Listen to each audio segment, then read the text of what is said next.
ஏசாயா தீர்க்கதரிசியினுடைய புஸ்தகம் 9வது அதிகாரம் 2வது வசனம் 3வது வசனம் 4வது வசனத்தை நாம் பார்க்க போகிறோம். இருளிலே நடக்கிற ஜனங்கள் பெரிய வெளிச்சத்தை கண்டார்கள். எதிலே நடக்கக்கூடிய ஜனங்கள்? இருளிலே நடக்கக்கூடிய ஜனங்கள் பெரிய வெளிச்சத்தை கண்டார்கள். மரண இருளின் தேசத்திலே குடியிருக்கிறவர்களின் மேல் வெளிச்சம் பிரகாசித்தது. எங்கே அவர்கள் குடியிருந்தார்கள் என்று சொன்னால் மரண இருளிலே குடியிருந்தவர்கள் மேலே ஒரு வெளிச்சம் பிரகாசித்தது. அல்லேலூயா. இன்றைக்கு நீங்களும் நானும் மரண இருளின் பள்ளத்தாக்கிலே நடந்தாலும், தேவரீர் பொல்லாப்புக்கு நான் பயப்படேன், பொல்லாப்பு என்னை ஒன்றும் செய்யாது, தேவரீர் உம்முடைய கோலும் தடியும் என்னை என்ன பண்ணும், தேற்றும் என்று தாவீதை போல நாம் சொல்லுகிற இடத்திலே இருக்கிறோம். இங்கே ஒரு கூட்டத்தார் இருந்தார்கள். இருளில் நடக்கிற ஜனங்களாக அவர்கள் இருந்தார்கள். அவர்களுக்கு என்ன கிடைத்தது என்று சொன்னால் பெரிய வெளிச்சம் கண்டார்கள். அல்லேலூயா. வெளிச்சமாகிய இயேசு கிறிஸ்துவை நீங்களும் நானும் எப்படி கண்டோமோ அப்படி அவர்கள் அந்த வெளிச்சத்தை கண்டார்கள். அந்த வெளிச்சத்தை குறித்து நாம் இங்கே வாசிக்கும் பொழுது சொல்லுகிறது, மரண இருளின் தேசத்திலே குடியிருக்கிறவர்கள் மேலே வெளிச்சம் பிரகாசித்தது. மரண இருளின் தேசத்திலே அவர்கள் எங்கே இருந்தார்கள்னா, மரண இருளின் தேசம், இருண்ட கண்டத்தில், இருண்ட தேசத்திலே அவர்கள் வாழ்ந்தார்கள். அவர்கள் மேலே ஆண்டவர் ஒரு வெளிச்சத்தை பிரகாசிக்க பண்ண செய்தார் என்று சொல்லி இந்த இடத்துல நாம் வாசிக்கிறோம்.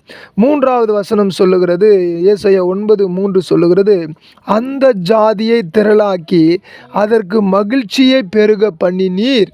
அறுப்பிலே மகிழ்வது போலவும் கொள்ளையை பங்கிட்டு கொள்ளுகையிலே களி கூறுவதைப் போலவும் உமக்கு முன்பாக மகிழ்கிறார்கள் என்று சொல்லி நாம் வாசிக்கிறோம்.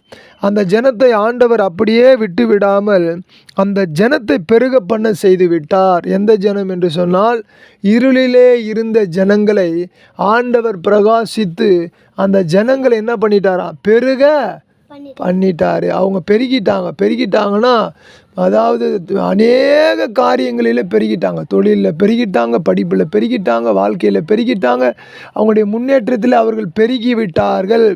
அதே போல் இந்த நாளிலே இருளிலே இருக்கக்கூடிய நம்மீது ஆண்டவர் பிரகாசித்து நம்மை பெருக செய்வாராக, பெருக பண்ண செய்வாராக.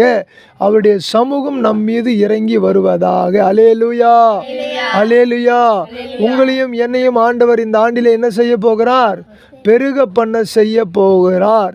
ஏனென்றால் அவருடைய ஒளியின் பிரகாசமாகிய அந்த ஒளி நம் மீது பட்டு நம்ம என்ன பண்ண போகுது, இருளிலே இருந்த நம்மை தூக்கி நிறுத்தி உயர்த்த போகிறது. அல்லேலூயா, அல்லேலூயா. அதனால தான் வேதம் சொல்லுகிறது, நான் உன்னை ஆசீர்வதிக்கவே ஆசீர்வதித்து உன்னை பெருக பண்ணுவேன் என்று சொல்லி வேதம் சொல்லுகிறது.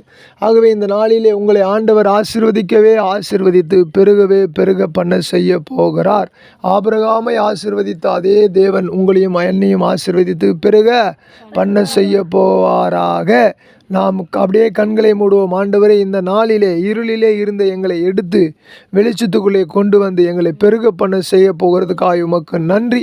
தொடர்ந்து இதை கேட்குற அனைவரையும் பெருக பண்ண செய்யுங்க, ஆசீர்வதிங்க, பலப்படுத்துங்க. இயேசுவின் நாமத்தில் ஜெபிக்கிறேன் நல்ல பிதாவே, ஆமென். God bless you.